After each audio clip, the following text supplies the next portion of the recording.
Ahmed André, Gabonais, fils d'Hugo et Vindo.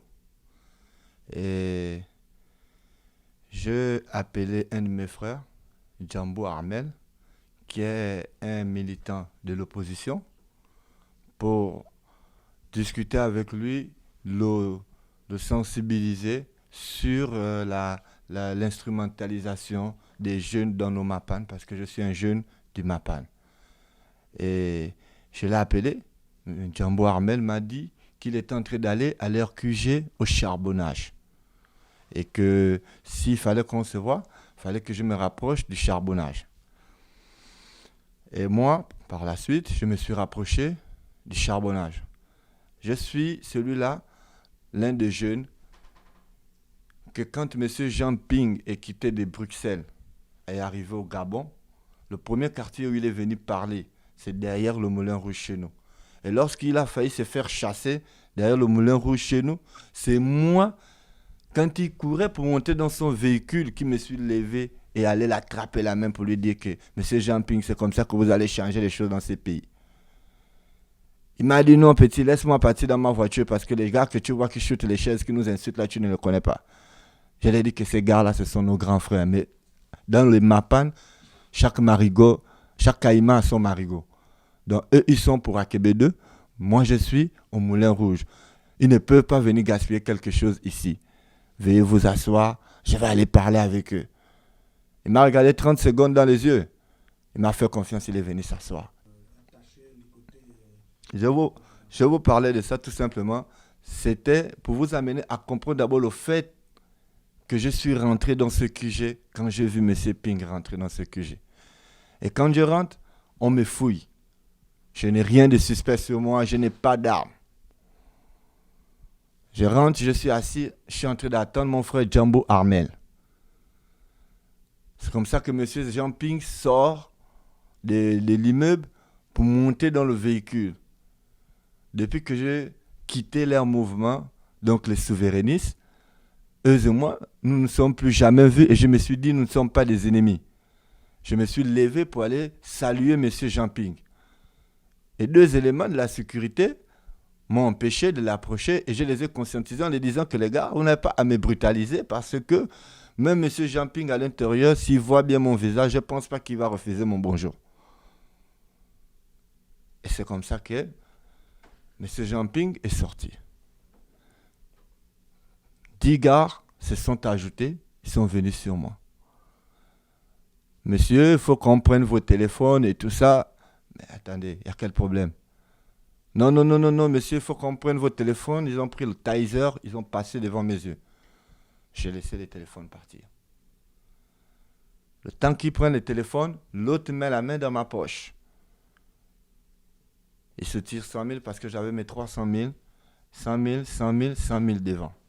Quand il prend les 100 000, il commence à créer une histoire. Que voilà quelqu'un que le pouvoir envoyé, on l'a payé pour venir faire du mal à M. Jean Ping. J'ai dit que mais non, c'est impossible. Vous ne me connaissez pas, vous trouvez de l'argent dans ma poche et vous commencez à spéculer que cet argent m'a été donné pour une mission. C'est impossible. Alors là, c'est devenu un grand problème. Les gars m'ont brutalisé. Ils m'ont amené dans leur, comment ils appellent, leur bureau. Parce que net à l'entrée, il y a un bureau à gauche. Et le bâtiment en étage et à droite. Ils m'ont fait rentrer dans la pièce à gauche. Quand je suis rentré dans cette pièce, ils ont commencé à me tabasser avec des fers, des tuyaux, des bâtons, des matraques. Mais mes frères, vous voulez me tuer? Qu'est-ce que j'ai fait, mes frères? Moi, je suis là, j'attends Djambo Armel. Et je vous rappelle même que tout à l'heure, en venant ici, j'ai croisé un de vos éléments aussi qui est Gaëtan, qui est l'aide-camp de Ngoulakia. Nous, on n'est pas des ennemis. Chacun a son choix. Vous avez choisi là-bas, nous, on peut choisir là-bas, mais ça ne voudrait pas dire qu'on est des ennemis. Ils m'ont attaché les mains. Ils ont dit non, ligotez-le. Vous voyez les mains? Ils m'ont attaché les mains par l'arrière. Ils m'ont pris les pieds. Ils ont attaché et ils ont commencé à me bastonner. Voyez mon œil?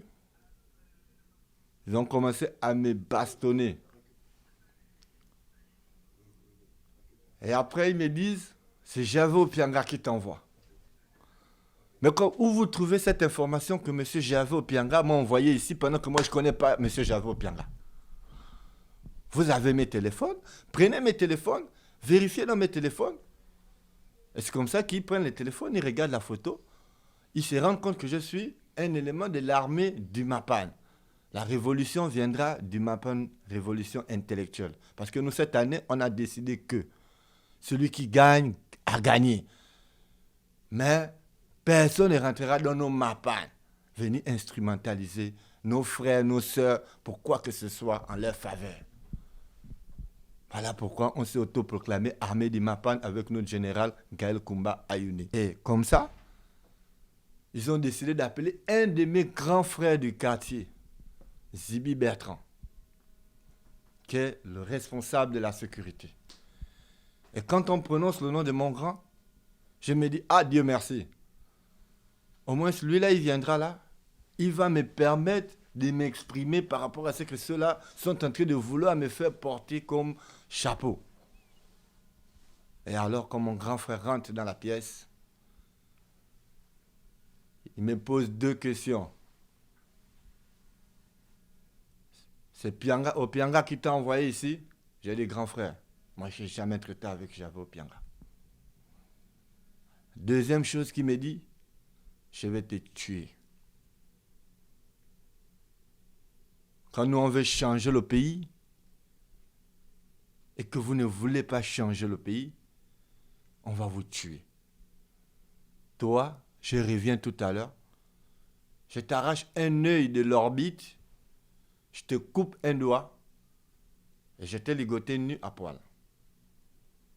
Je te coupe un doigt, je te coupe le pénis, je vais t'égorger de mes propres mains et on va te découper, on va te mettre dans un sac parce que tu as choisi le pouvoir. Je m'en vais, mais mes éléments resteront à te torturer jusqu'à l'heure à laquelle je vais revenir. C'est comme ça que mon grand frère Zibi me parle.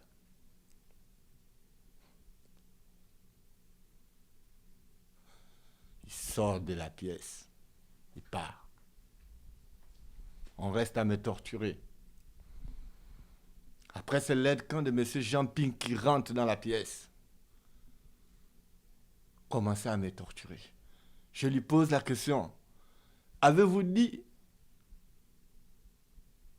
à M. Jean Ping qu'il y a un jeune au nom d'Alex qui habite derrière le Moulin Rouge que vous êtes en train d'accuser de beaucoup de choses ici? Il m'a dit, tu vas mourir. Il se dirige, il prend un tournevis. Il prend un marteau. Il prend une matraque. Il prend mes orteils. Il pose sur la matraque pendant que je suis toujours ligoté, comme ça. Et il me frappe le marteau sur les orteils. Quand il termine, il prend le tournevis pendant que l'autre m'étrangle, l'autre me bloque par les côtes, l'autre bloque les pieds. Il me cloue le tournevis par le bas des pieds et ça sort par le haut. Il cloue, il tire, il retire, il recloue. Les trous sont là. Il est parti au deuxième pied. Après, il a demandé qu'on cherche des pointes. Parce que le sale boulot, il dirait, c'était spécial pour mon grand frère. Non, c'est même plus mon grand frère du quartier. Non, c'est même plus mon grand frère du quartier. Le sale boulot, c'était pour Zibi Bertrand, qui devait m'enlever un œil de l'orbite, me couper un doigt, me couper le pénis et me trancher la gorge. Pendant qu'on n'a aucun problème, il nous a transportés à Québéville dans les taxibus avec les t-shirts PDG. Quand on était plus jeune, Aujourd'hui, il veut tuer ceux qui ont fait leur choix. Ils sont allés chercher les pointes. Et après, ils se sont distraits un peu parce qu'à un moment donné, ils sont sortis pour aller casser au charbonnage. C'est à partir de cet instant où ils ont un peu arrêté de me torturer. Et là, il y a un monsieur sénateur qui porte les verres, barbe blanche, qui est rentré dans cette pièce et qui m'a trouvé dans cet état, qui a crié. Il a dit jamais, peu importe ce que vous dites, mais on n'a pas le droit et vous n'avez pas le droit de faire ça. Détachez ce jeune homme. Ils ont dit jamais. Leur chef, c'est Zibi Bertrand. Le monsieur a persisté que lui aussi, il est un chef là-bas. Il n'y a pas de question qu'on ne m'enlève pas les cordes là. Ils ont voulu l'embrouiller que sortez d'abord, on va faire. Il a dit qu'enlevez ça devant moi. Je me suis dit que le monsieur allait rester encore un peu longtemps dans cette pièce pour que au moins je sois sauvé. Mais dès qu'ils ont enlevé, le monsieur est ressorti. Et quand il est ressorti, ils m'ont remis comme un sanglier. Ils ont continué à me taper, prendre les insecticides, me pomper ça sur le visage jusqu'à terminer les cax, les cax musicales qu'ils sont allés prendre dans les magasins à gauche à droite qu'ils ont cassés. Mais ce que je vais les poser comme question, c'est ça le changement. C'est pas ça le changement. C'est pas ça le changement. C'est pas ça le changement. Et après, autour de 1 heure, par là, parce que j'étais dans une pièce où vraiment ils parlaient de tout. Et sans se gêner, parce que pour eux, moi, c'est pas sûr que j'allais voir le jour. Mais pour une fois, Dieu a encore montré que c'est lui qui est Dieu. Il disait quoi? Pour pousser Monsieur le Président à aller au bout, pour faire intervenir l'Union internationale. Donc l'amener à faire ce qu'il ne veut pas faire. Et pour cela, je conseille à notre président et notre grand frère de ne pas accepter de tomber dans ce piège. Mais par contre, nous, dans les Mapan, c'est fini. Et donc, comment? Du matin, j'avais 2 éléments en permanence que Zibi a laissé malgré que je suis les pieds percés. Je suis ligoté pour me suivre. Ils sont rentrés prendre leur bouteille qu'ils appellent Cosmos, Cosmos Cocktail Molotov, qu'ils ont pris parce que la pièce où j'étais à l'intérieur, apparemment il y avait des agents de l'autre côté de la route, en face du QG. Ils ont pris ça, ils ont allumé, ils ont commencé à lancer aux forces de l'ordre. Et quand ils ont commencé à lancer aux forces de l'ordre, après il y a eu une réaction de coups de feu. Donc, forces de l'ordre tirent, eux tirent.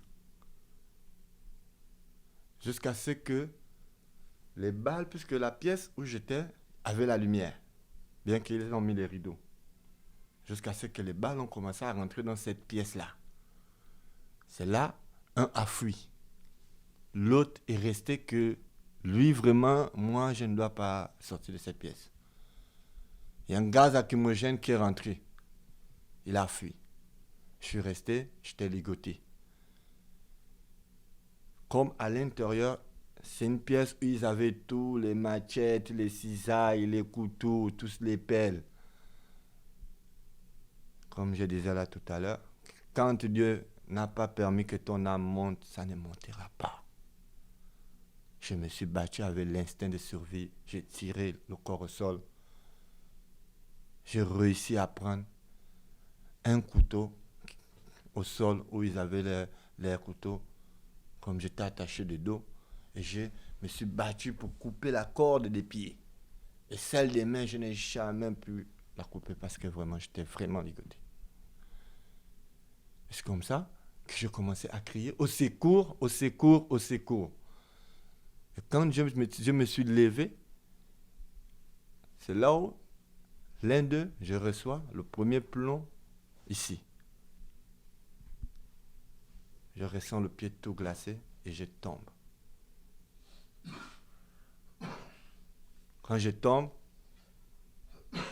je perds connaissance. Après, j'aperçois les torches qui éclairent. Les torches qui éclairent. Donc quand j'ouvre les yeux, je vois les hommes cagoulés, écrit police, derrière sur le dos. C'est comme ça que je crie, il y a un otage par ici.